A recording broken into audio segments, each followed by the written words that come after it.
obrigado. É um prazer enorme de ser aqui em Belo Horizonte para falar com vocês. E eu espero que você vai perdoar o meu sotaque.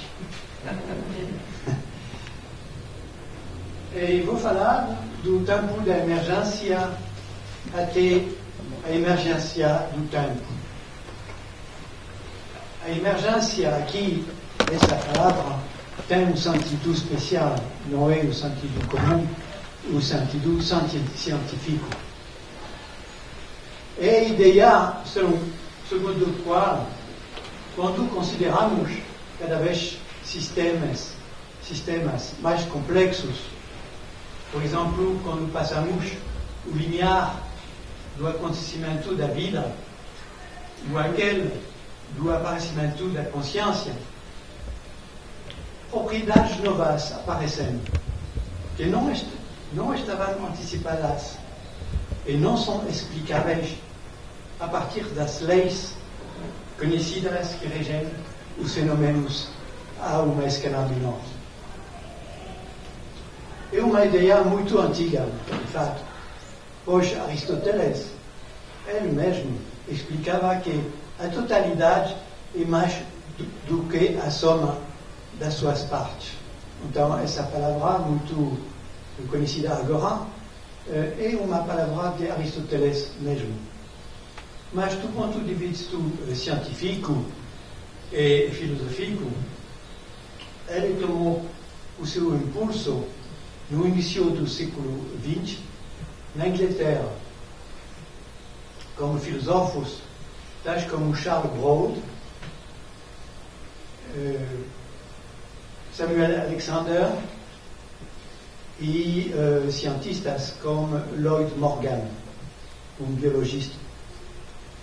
Naquela época, eles escreveram vários livros sobre a ideia da emergente evolução.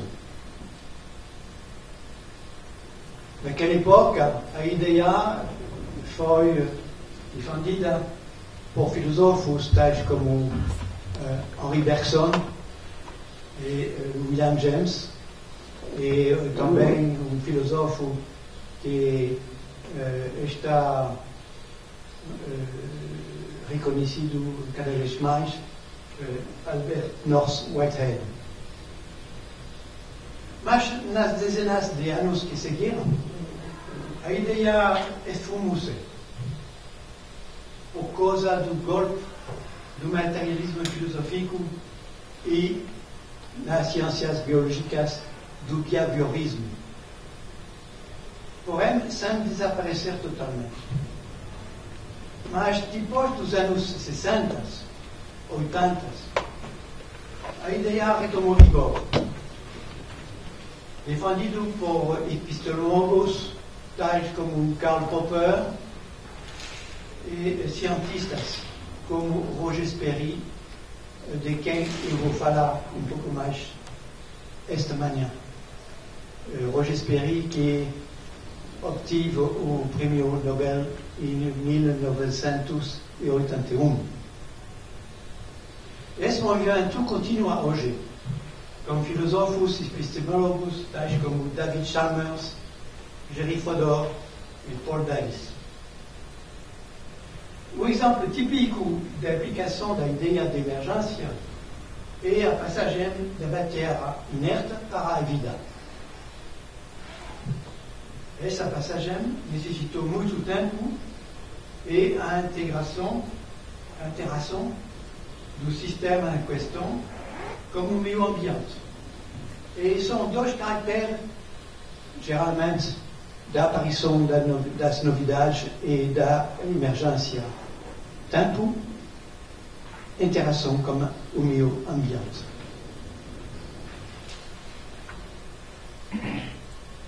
Como você sabe, há 4,5 bilhões de anos que a Terra existe. Mas para que a vida aparecer, 1 bilhão de anos mais foi necessário. É preciso a natureza inventar moléculas gigantes tais como o ARN ou ADN.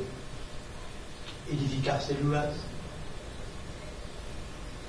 Edificar células eucariotas, como um núcleo separado.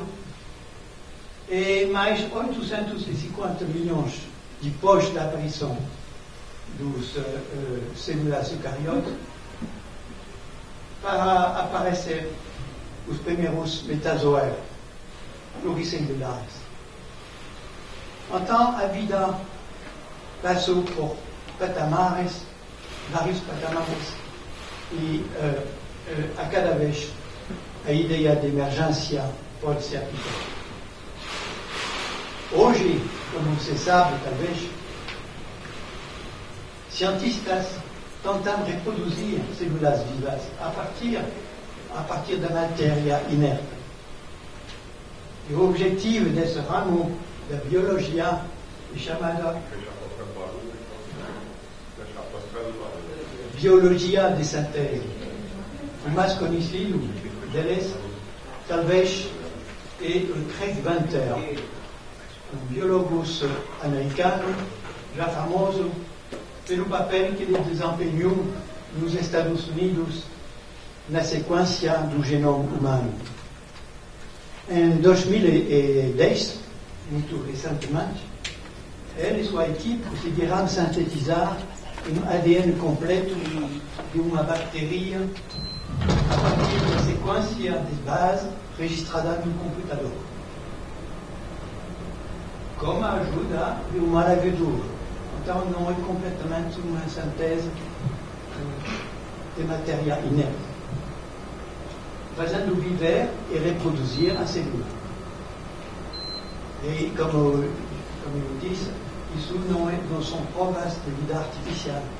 Ele reimplantou a DNA de síntese que ele preparou numa outra bactéria desprivada de sua genoma, e fazendo essa célula viver e se reproduzir. Até hoje, a síntese completa de um ser vivo, a partir das suas componentes diversas, sempre falhou. E ainda falha. É um problema não resolvido.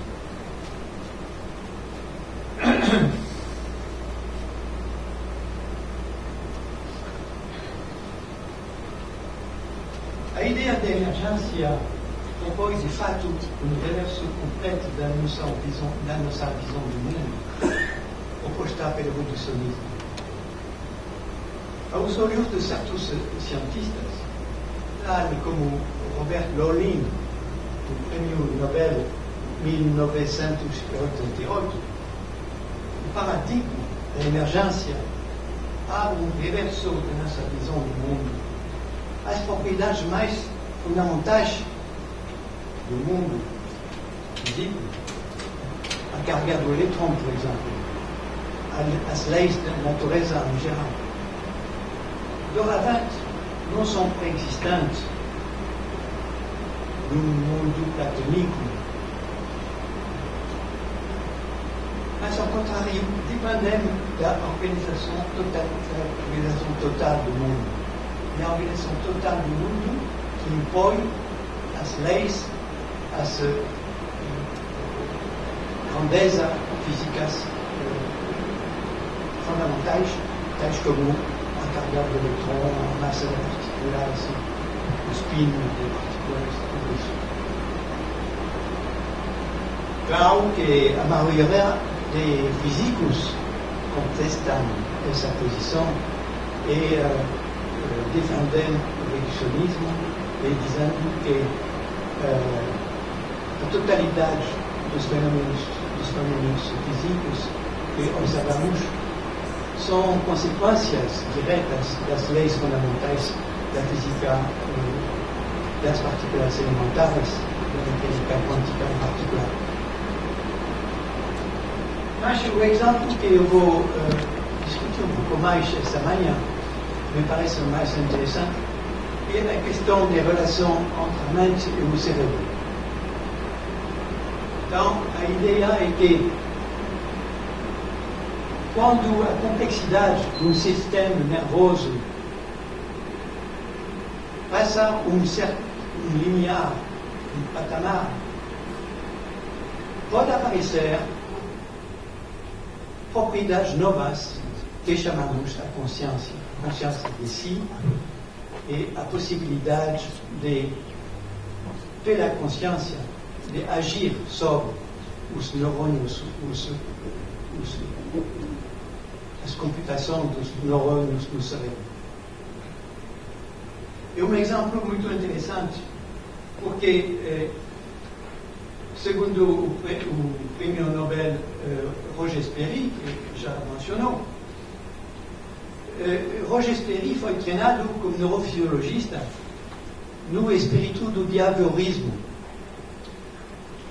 E são as observações que ele fez que ele puxou a mudar de ponto de vista e adotar um ponto de vista tipicamente emergentista sobre as relações entre a mente e o cérebro.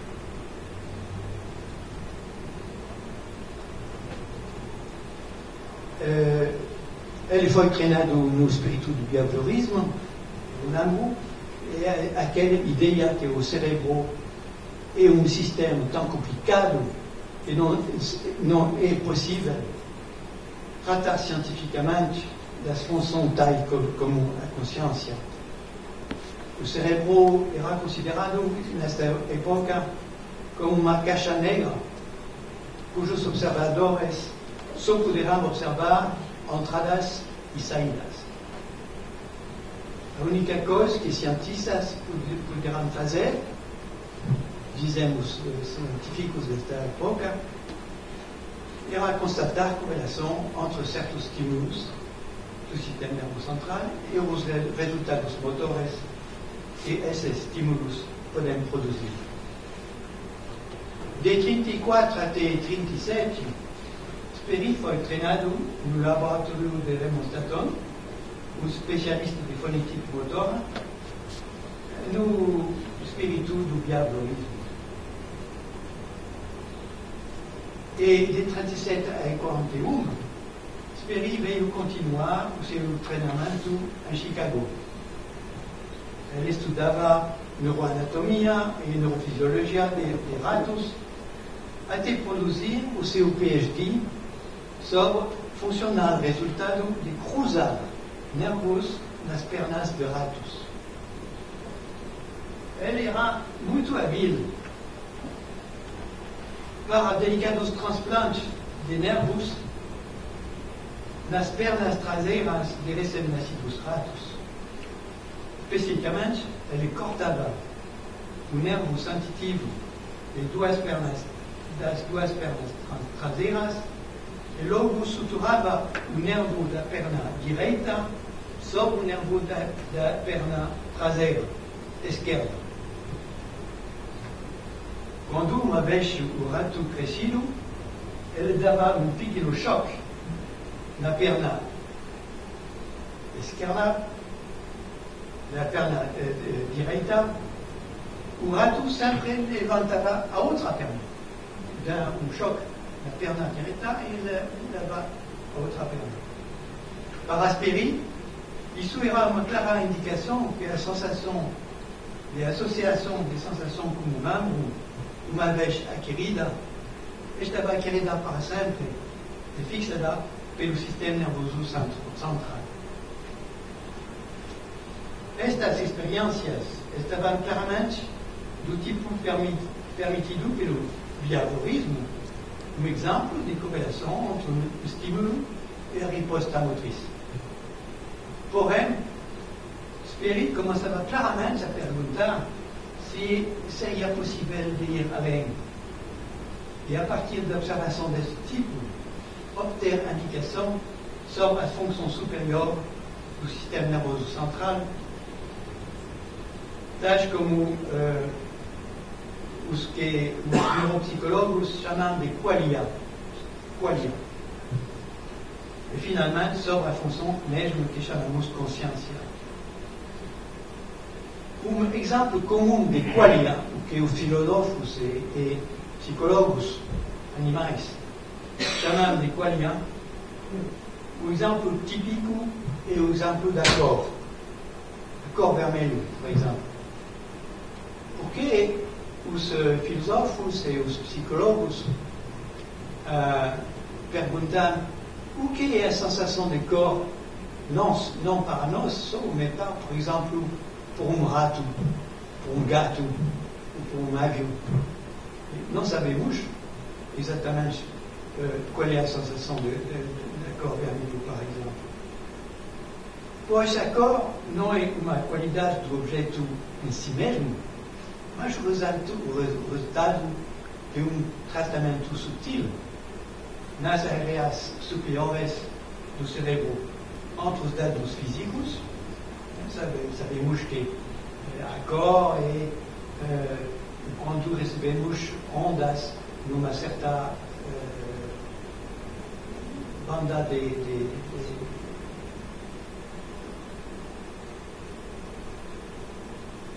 frequência da luz, mas depende também do tratamento no cérebro, porque sabemos que em condição de luz baixa ou alta, sempre sabemos o que é a cor vermelho.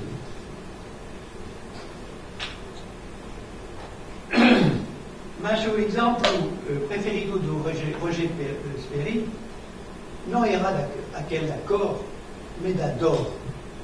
Bem de acordo com as suas primeiras experiências sobre o transplante de nervos nos ratos.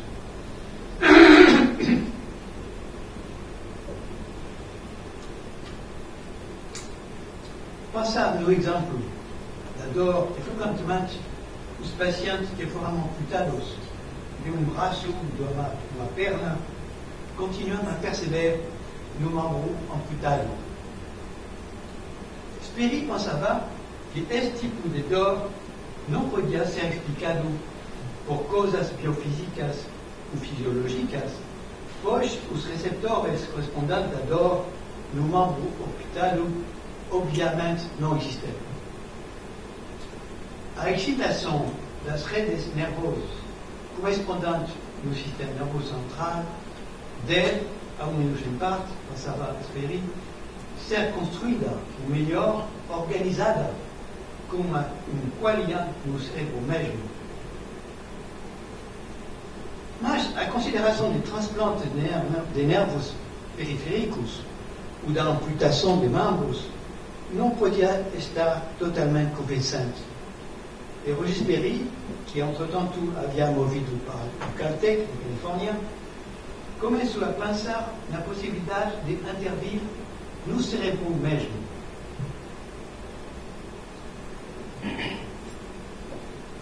Daí, ele praticou experiências de corte do corpo caloso em gatos e macacos. Este corpo caloso é a feixe de nervos que tem mais de 200 milhões de fibras no momento e faz que a informação circular do cérebro direito até o cérebro esquerdo e vice-versa. Nous sommes. E donc, é aquele feixe de nervos que unem o hemisfério cerebral direito ao hemisfério cerebral esquerdo.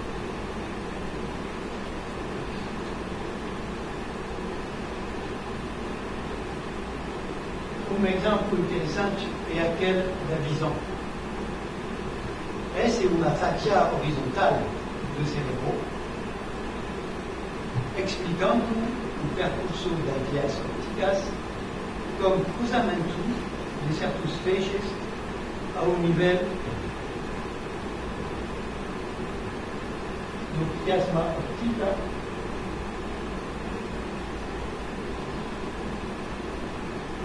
aí iniciou o cérebro. Assegurando que todo o campo de visão esquerdo seja processado no córtex primário visual direito e vice-versa.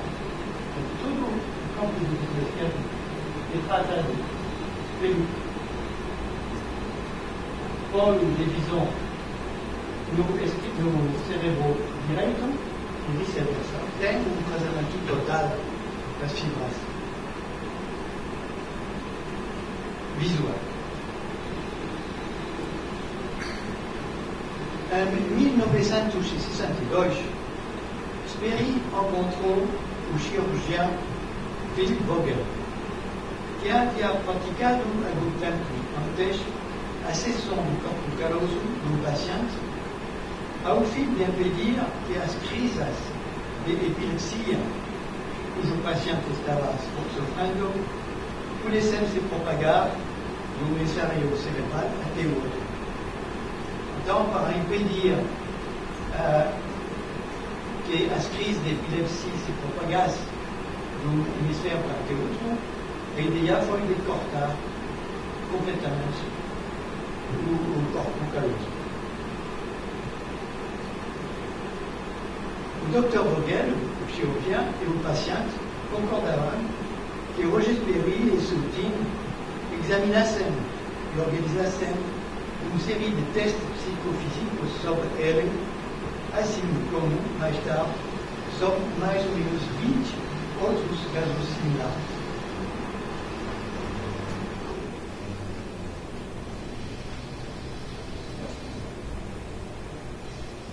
O protocolo de testes psicofísicos utilizados pelo time de Sperry está demonstrado aqui. O paciente está atrás de uma mesa estreita e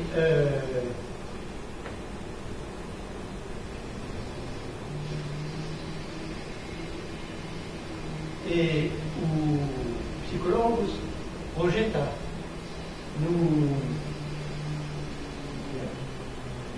numa tela imagens do lado esquerdo e do lado direito que são diferentes, pode ser diferentes.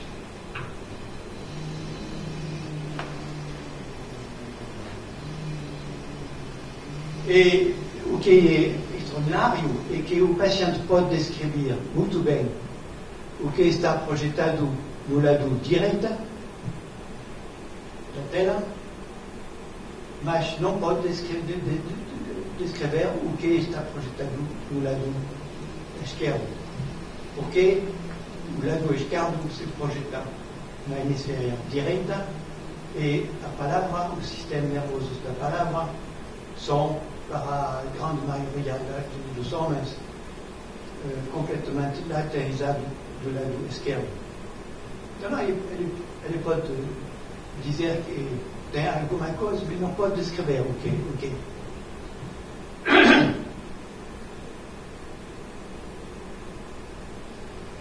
Da mesma maneira, ele pode descrever o que está projetado no lado direito,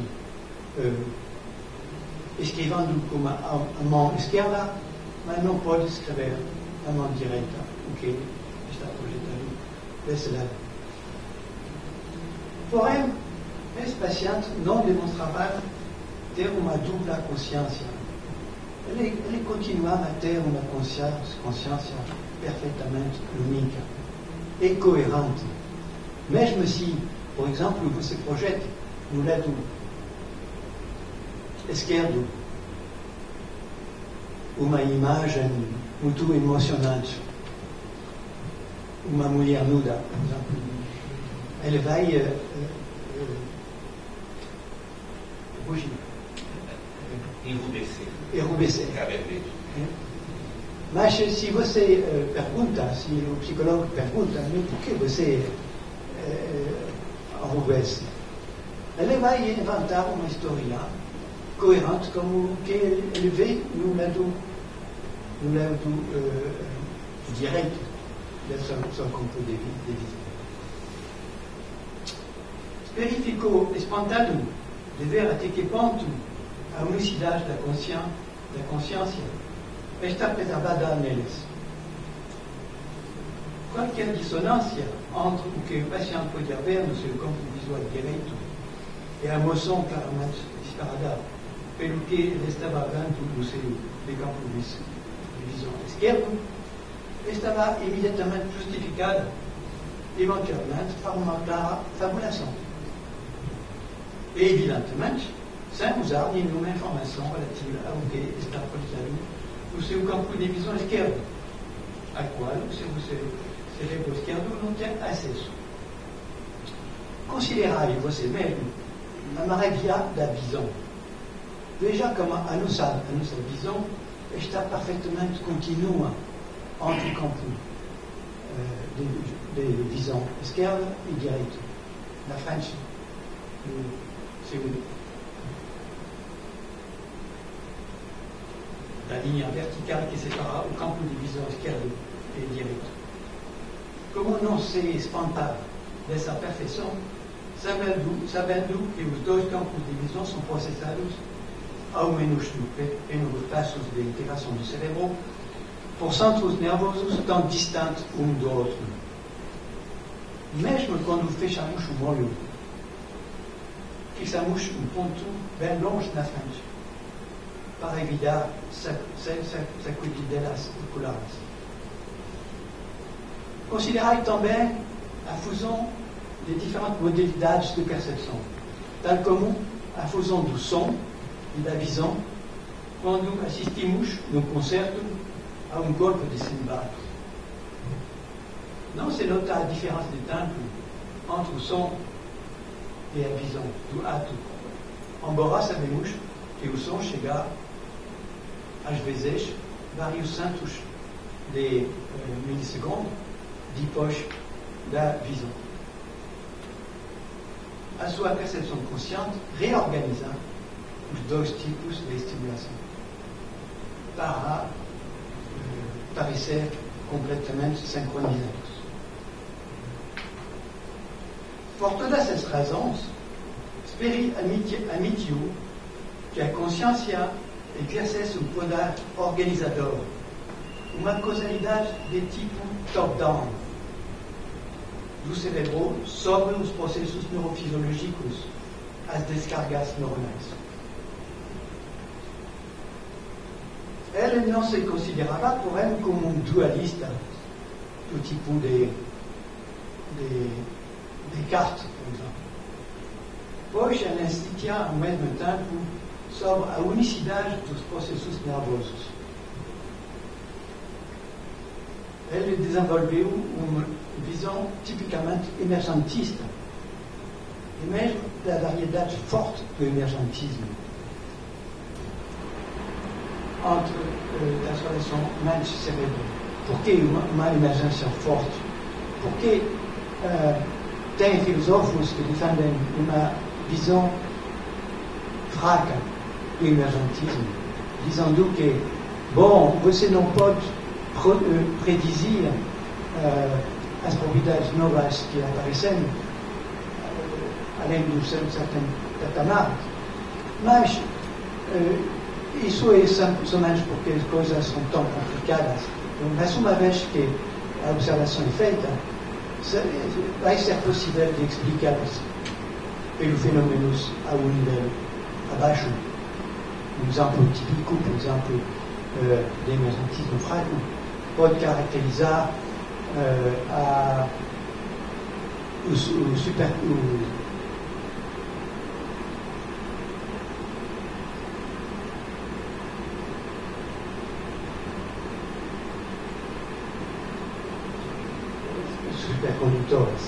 supercondutores, porque você sabe que a supercondução foi observada em 1909, longe, antes que a mecânica quântica pudesse explicar o fenômeno. Mas para Sperry não é isso. Isso é que a consciência pode fazer uma causalidade top-down, bifurcar o processo de informação no cérebro.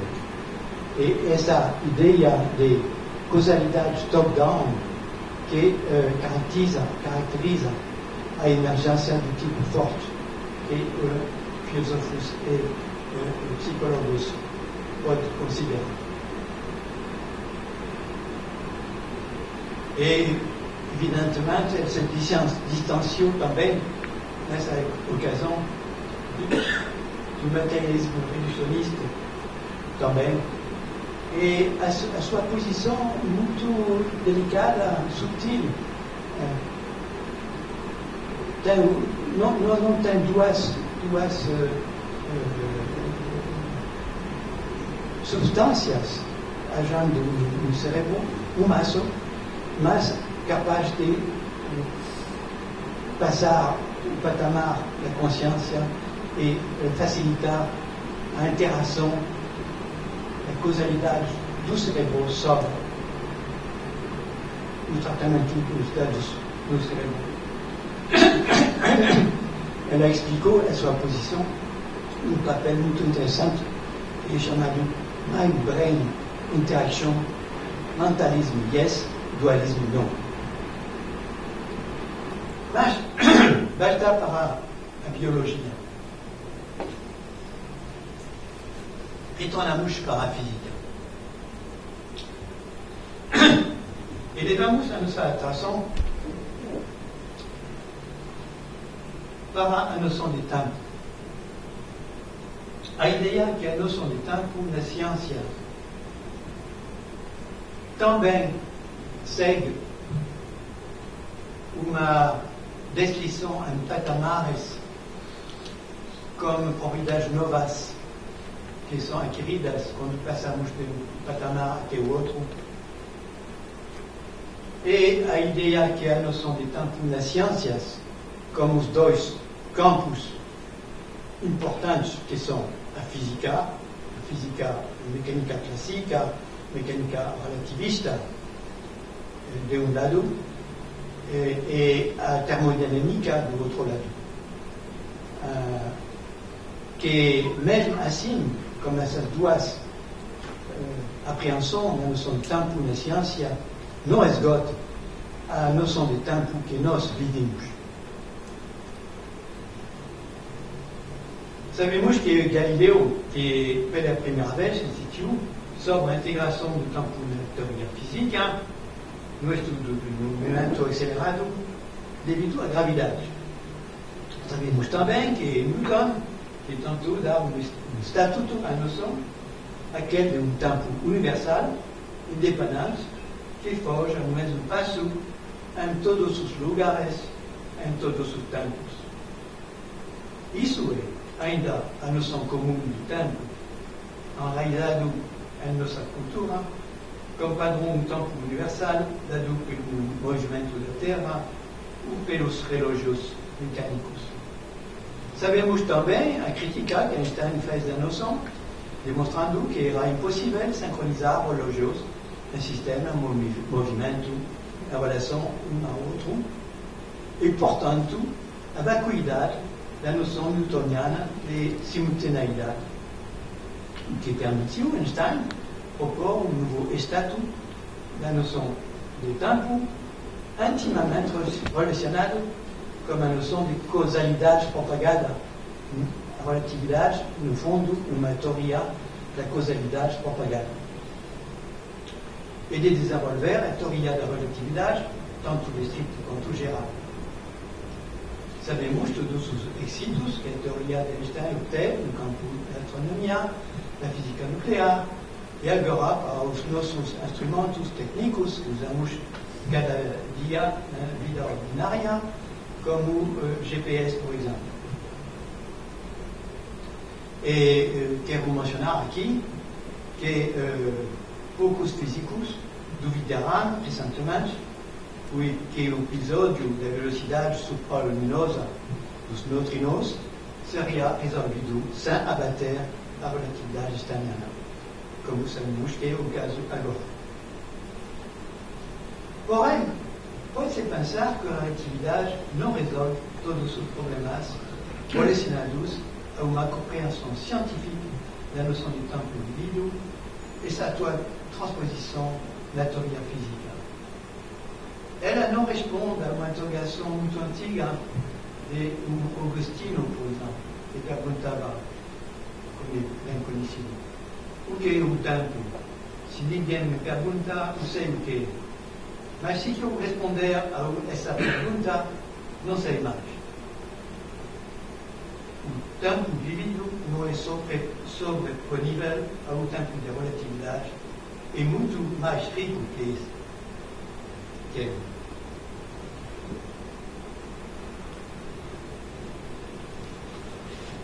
Por exemplo, o tempo da relatividade falta da noção de presente.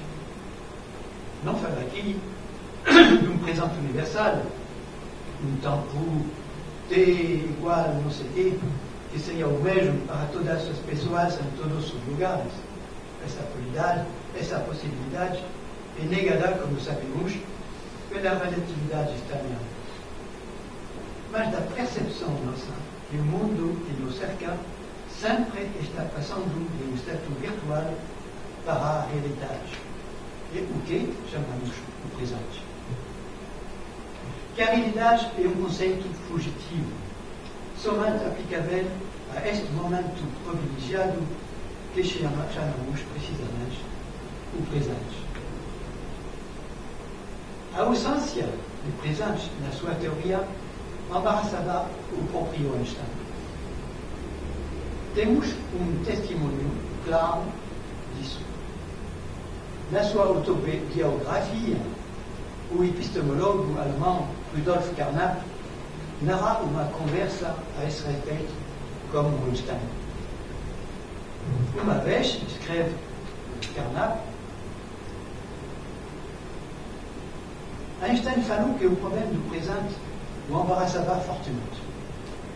Ele explicou que a experiência do presente deve ter um sentido especial para homens essencialmente diferentes do passado e do futuro, e que esta importante diferença não estava e não podia ser levada em conta na física.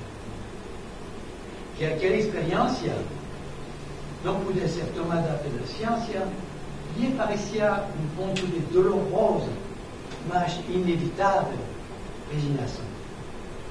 Ambos, Einstein e Carnap, concordamos em dizer que isto não era uma questão de falta pela qual a ciência poderia ser reprovada, como Bergson pensava, por exemplo, mas eu tive a clara impressão que o pensamento de Einstein nesse ponto implicava uma distinção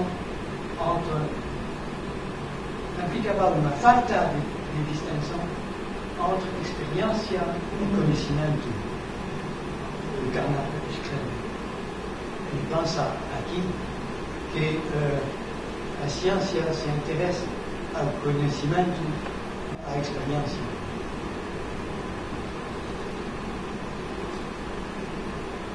Porém, parece claramente que a noção do tempo é uma noção complexa. O tempo não morre da mesma maneira sobre os seres e as coisas aos vários patamares da complexidade. A teoria física concede às partículas elementares somente um tempo muito progressivo. Em particular, as partículas sem massa que sempre viajam na velocidade da luz, ela não concede nenhum tempo. Para um fóton, sabe, o ordenador sempre voa à velocidade da luz, a noção relativista do tempo próprio não existe. Não pode ser aplicada.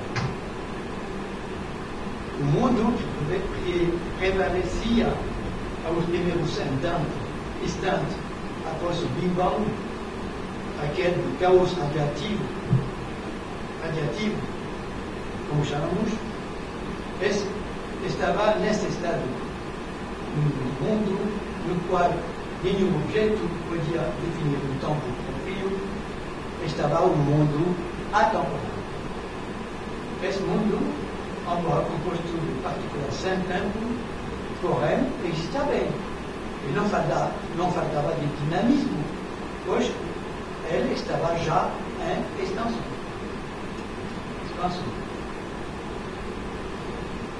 Somente com a aparição das partículas elementares com massa, aparece uma pequena primeira propriedade do tempo, como conhecemos. Consideramos agora o mundo das partículas elementares como massa. Para cada dessas partículas, considerada em isolação, de um ponto de vista ainda não tem tempo. Certo? Existe o fenômeno de radioatividade, que causa a instabilidade de certas partículas e leva as partículas a se desintegrar.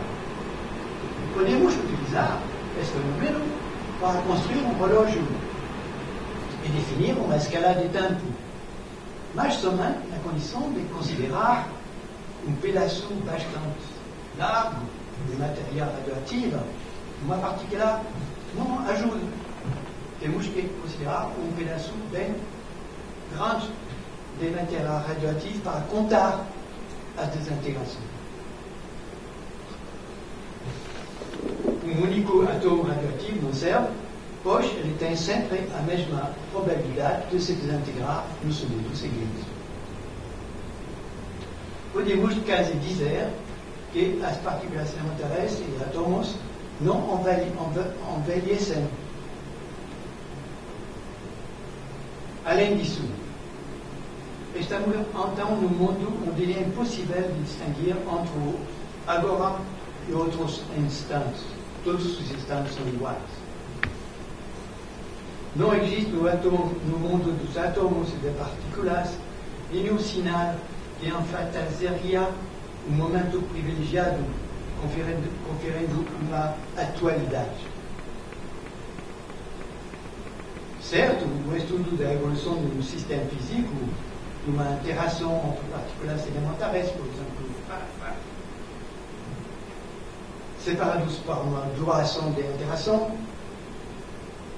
pode ser descrita, mas este intervalo de tempo, para assim dizer, flutua de maneira abstrata, pois não é relacionado aos nossos relógios.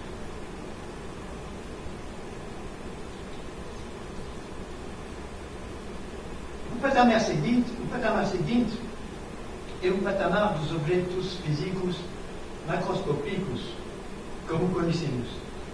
Ele permite definir um tempo mecânico e um tempo termodinâmico. Já descrevi um pouco. Então, os físicos poderão teorizar esses dois caracteres do tempo como índice de causalidade equatorial de relatividade ou como índice de irreversibilidade no crescimento da entropia nas trocas de calor. Não é hoje possível discutir da relação entre as duas abordagens da noção de tempo. Basta dizer que parecem estar, em muitos aspectos, em relação de complementaridade de um para o outro. No sentido dado a essa palavra pelo físico Niels Bohr. Então, por quê? Porque devemos sempre escolher ou descrever um sistema usando a causalidade mecânica ou estaniana e então o sistema será completamente reversível, as leis de evolução são reversíveis, ou descrever o mesmo sistema aplicando as leis da termodinâmica e então o sistema está completamente irreversível.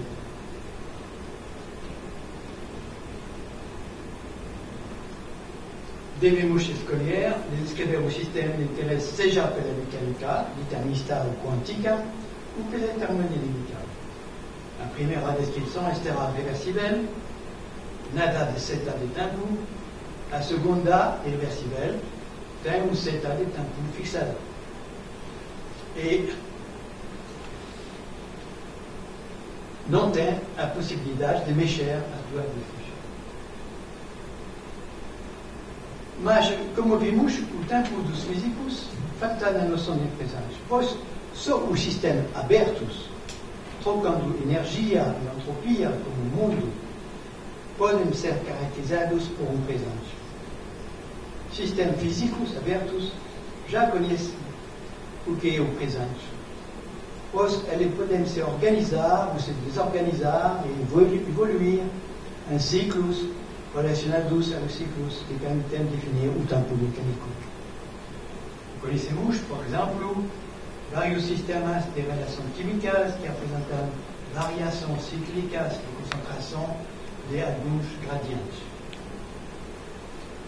Mas a noção de presente ganha em significação quando passamos para os sistemas vivos, como ciclos internos, tão fortemente associados, relacionados aos ciclos externos. Além disso, como seres vivos, organizados por ciclos centrais como os ciclos do mundo, surge não somente o presente vivido, mas também a antecipação do futuro cada vez mais distante e a lembrança de um passado cada vez mais profundo. E nessas condições que o presente adquire a sua espessura para falar como versão. Alguém cientista dizem agora, o tempo não existe. Outros, será que o tempo emerge? A constatação do caráter complexo do tempo e de seus patamares característicos abre a reflexão sobre um possível caráter emergente do tempo ele mesmo. Recordamos nesse assunto a reflexão de Ilya Prigogine, o quimista que obteve o prêmio Nobel pelo desenvolvimento da termodinâmica de sistemas abertos. Ele escreve: não seria o tempo uma propriedade emergente, mas então é preciso descobrir as suas raízes.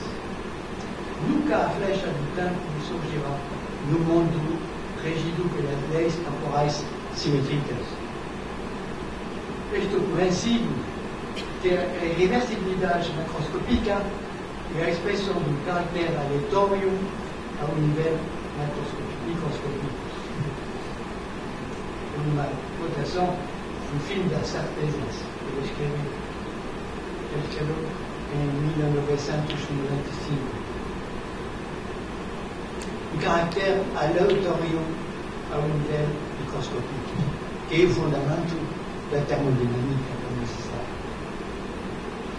Eu vejo que os físicos teóricos hoje se atacam a esta pergunta. A propósito da integração da força de gravitação no quadro da física teórica, reconciliando a mecânica quântica e a relatividade e tentando atravessar o que chamamos a barreira de Planck. O que é a barreira de Planck? Para os físicos teóricos de hoje, a barreira de Planck é o limite onde a aplicação da relatividade ou da mecânica quântica falham.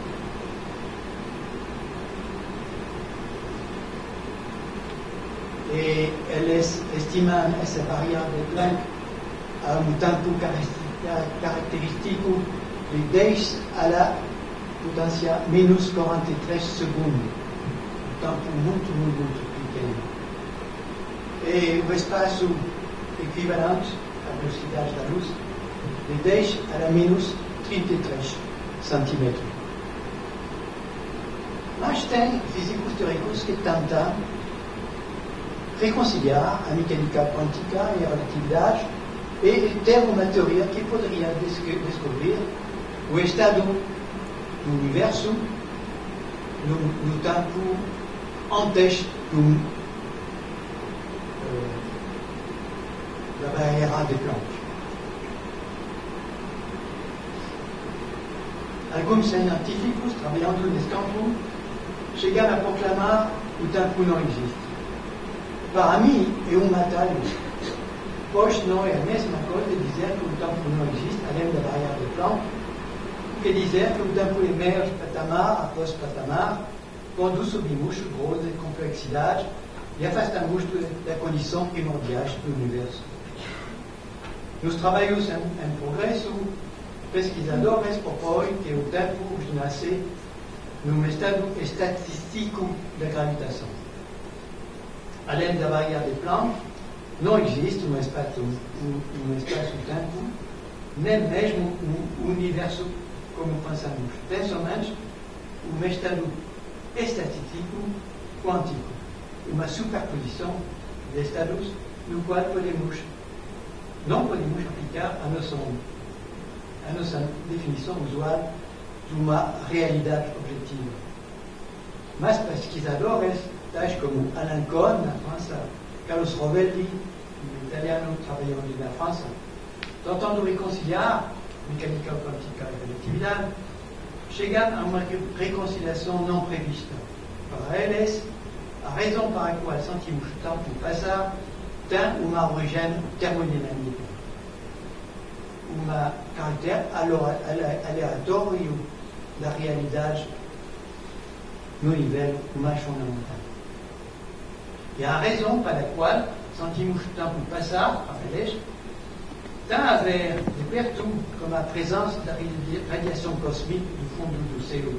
Você sabe, essa radiação fria, que é o resto da memória dos eventos violentos que o universo atravessou nos primeiros instantes, o mar de fótons a uma temperatura característica de 3 graus absolutos, que foram descobertos pelos Penzias e Wilson, e que está, de fato, a fonte a mais importante de entropia no universo. Obviamente, estes trabalhos não estão acabados e não terá por bastante tempo ainda a possibilidade de testes experimentais. Mas são trabalhos fascinantes que parecem bem apoiar uma compreensão emergentista do tempo. Mais uma vez, perdoa-me pelo meu sotaque. Obrigado.